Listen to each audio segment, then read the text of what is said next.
Agradecemos a Natalia y finalmente continuamos con nuestra última presentación de este bloque y para ella invitamos a pasar adelante a Cristian Aguirre, cofundador y vicepresidente de la Asociación Chilena de Experiencias Inmersivas, ACHEX, que nos presentará su charla titulada El impacto de las tecnologías inmersivas. Bienvenido, Cristian. Muchas gracias.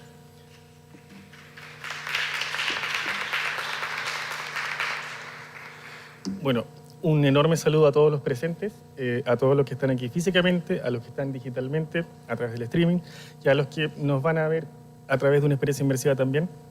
Y también a los que en el futuro van a ver esto en alguna parte streameado y van a decir, mira que estaban equivocados lo que ellos decían en 2, 3 años más. Porque, caramba, qué difícil o qué peligroso es el negocio de predecir el futuro. Quizás necesite ayuda con el siguiente. Ya. Hoy yo les quiero hablar desde la vereda de la representación gremial. Así que les voy a hablar de la perspectiva del desarrollo de nuestra economía y su diversificación y las oportunidades que este país debe aprovechar. Tengo ganas de hacerles 2 preguntas, una retórica y una que es un desafío, y quiero explicarles 2 puntos nomás.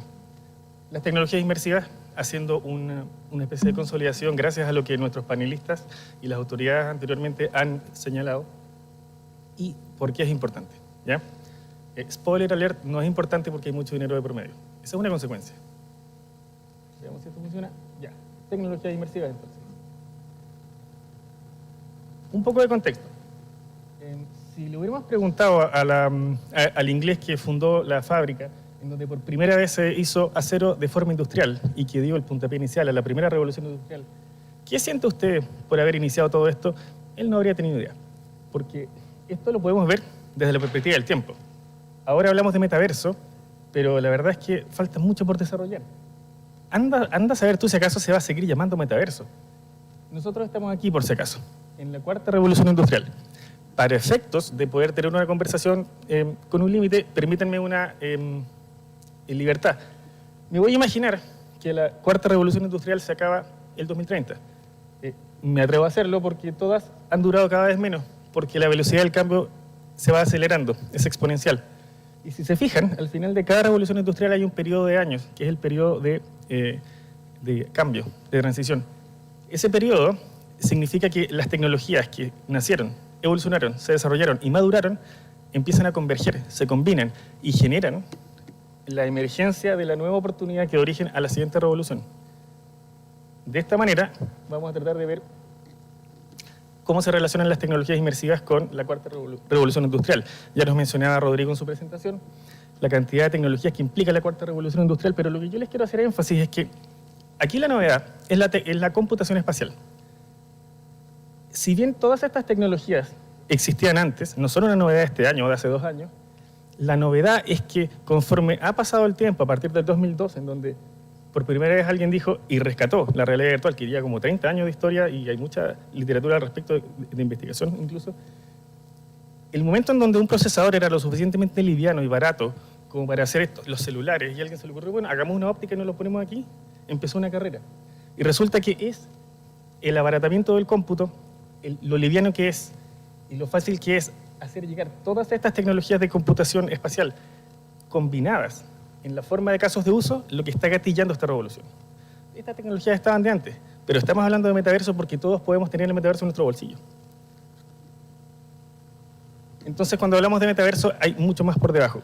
Claramente, el valor está, todos lo vemos, todos estamos hablando de esto, pero ese valor está sustentado con un montón de tecnologías, y esas tecnologías son tan distintas entre sí que necesitamos la multidisciplina para poder abordarlas. No vamos a poder hacer una experiencia inmersiva simplemente pensando en cómo se hacían las cosas hasta ahora en el mundo 2D. Antes, para hacer una aplicación de celular, uno podía necesitar un programador y un diseñador. A veces el programador hacía las 2. Si uno quiere hacer una experiencia inmersiva, necesita un arquitecto, pero de los de verdad. No arquitecto de sistemas. Un programador ciertamente, un diseñador, pero también un diseñador de experiencias, un psicólogo que entienda cómo nos vamos a relacionar con ese espacio, si nos va a dar miedo, si nos va a gustar, si nos vamos a sentir seguros. Y un montón de otras disciplinas que van a hacer mucho más rico nuestra economía y mucho más diversa, mucho más resiliente a los cambios que se vienen, que ciertamente son inciertos. Entonces, para hablarles un poco del presente y futuro, y esta es la parte que es interesante. Actualmente la realidad virtual nos permite levantar una enorme cantidad de datos. Son principalmente datos mecánicos. La posición de la cabeza, la posición de las manos, ambos en 6 grados de libertad, la posición del cuerpo en el espacio. Podemos con estos aparatos levantar un digital twin de una habitación y a partir de eso leer nuestro movimiento en el espacio. Podemos captar el movimiento del ojo, el eye tracking. Y solo en base a lo que actualmente está bastante disponible, podemos hacer un nivel de investigación con una cantidad de datos que no tiene precedente, que estamos todavía tratando de dilucidar los modelos de análisis para sacarle partido. Pero, perdón, me falta un poco. Pero vienen 2 tecnologías más que no están disponibles en el comercio actualmente, pero están en desarrollo. El Galea es un aparato que se usa en conjunto con la realidad virtual, que tiene electroencefalograma, que te mide la onda cerebral, te mide la conductividad de la piel para saber si uno está sudando o no, te mide el volumen de un órgano a partir de luz infrarroja. Y la cantidad de datos fisiológicos que puede levantar esto es muy grande, ¿ya? Por otra parte, este se puede comprar como development kit y es bastante caro, y hay que ponerse a la lista. El siguiente es aún más caro. Todavía uno no se puede poner a la lista y es una aproximación completamente nueva. Es como la electroencefalografía, pero en vez de usar electricidad, usa luz infrarroja y permite una mayor precisión en la lectura del dato en el tiempo y una precisión en el espacio, lo que nos va a permitir entender el cerebro y entender la mente de una forma que hasta ahora no podemos. Y en contextos con la ventaja del laboratorio y simultáneamente del entorno natural, que solo permite la realidad virtual o las experiencias inmersivas para hacer investigación en el comportamiento, en cognición, en neurología en general. Y por supuesto que viene el Neuralink. No me voy a referir mucho a él porque faltan muchos años, pero hacia allá vamos, esa es la trayectoria. Porque es importante, ¿ya? Y aquí me quiero detener un poco, por favor.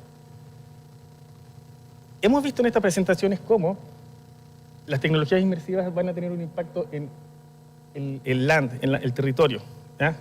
Lo vimos en las ciudades, en la presentación de Media Lab.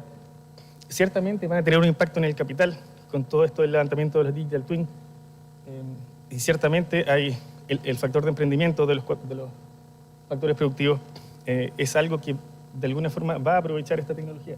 Pero me quiero concentrar en la mano de obra, el labor, ¿ya? Por la siguiente razón. En estos días de ansiedad, por producto de que las inteligencias artificiales nos van a dejar sin trabajo, yo quiero poner el foco en las personas.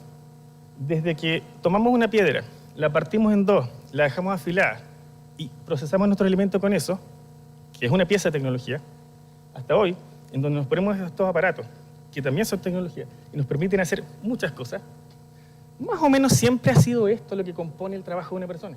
Siempre vamos a invertir un tiempo en la tarea, siempre vamos a invertir una cantidad de esfuerzo. Cada herramienta, ya sea análoga o digital, va a tener una usabilidad, va a ser más cómoda, más rápida, más eficiente, más productiva. Y la tecnología en sí acarrea un factor de impacto.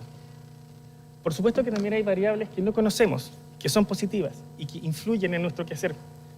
Y hay variables que no conocemos que son negativas y que lo hacen difícil. No porque no las conozcamos, no tenemos que tener en cuenta que existen. Y estas tecnologías, con la cantidad de data fisiológica que podemos levantar, nos van a permitir entenderlas. Entender mejor cómo somos nosotros y cómo nos enfrentamos estudiando, trabajando, divirtiéndonos. Por favor. Entonces el trabajo con estos elementos, más la computación espacial, nos va a permitir dilucidar estas nuevas variables para mitigar las negativas y para potenciar las positivas. Sigamos. Y me quise concentrar en el labor porque las personas son las que hacen el labor. Las personas son las que finalmente agregan valor. Las empresas están hechas de personas. El activo más importante de un país son los cerebros que están dentro de las personas que los componen. Y por eso me quiero detener aquí. En el inicio, con una tecnología simple como una pluma de ganso y una prensa con tipos cambiables, el nivel de usabilidad era uno, el nivel de impacto era otro, y eso generaba un tipo de valor. Si ahora, en el mismo tiempo y con el mismo esfuerzo, usamos una máquina de escribir, podemos generar mucho más con nuestro trabajo, y con una máquina fotocopiadora el factor de impacto aumenta bastante. A continuación, por ahí empieza la tercera revolución industrial, en donde llegan los computadores, con una enorme capacidad de hacer una enorme cantidad de tareas distintas, con mucha usabilidad muy alta. Cada vez es más sencillo usarlos y todo el mundo aprende. Y ahora ya tenemos la Internet que nos conecta, y todo nuestro trabajo ahora tiene un factor de multiplicación gigante. Y hay una brecha enorme que tenemos que ser capaces de cruzar para llegar a que la tecnología de computación espacial, de la mano con el metaverso, generen ese valor que todos creemos y esperamos que haya. Esa brecha solo se resuelve con, como decía José Manuel en su presentación, investigación que nos permite entender este problema, que no es sencillo, que es multidisciplinario, para que a partir de esa investigación se generen los marcos éticos. Y solo ahí vamos a poder entender qué legislación hacer. Entendemos muy bien qué es lo valioso y qué tenemos que cautelar, pero ¿cómo? Si esta tecnología es muy compleja y está en constante evolución, y ni siquiera el metaverso ha empezado, en términos bien objetivos. Entonces los quiero dejar con esta última lámina, en donde ahora vienen las preguntas que les quería hacer. La primera pregunta es retórica, y es, ¿por qué nosotros tenemos que comprarle el Excel a la compañía norteamericana y no es la compañía norteamericana la que nos compra el Excel a nosotros? Esa es una pregunta retórica. La pregunta en la que los quiero desafiar es la siguiente. Si se fijan en este gráfico, es el primer mundo y sus economías las que más se benefician de estas tecnologías.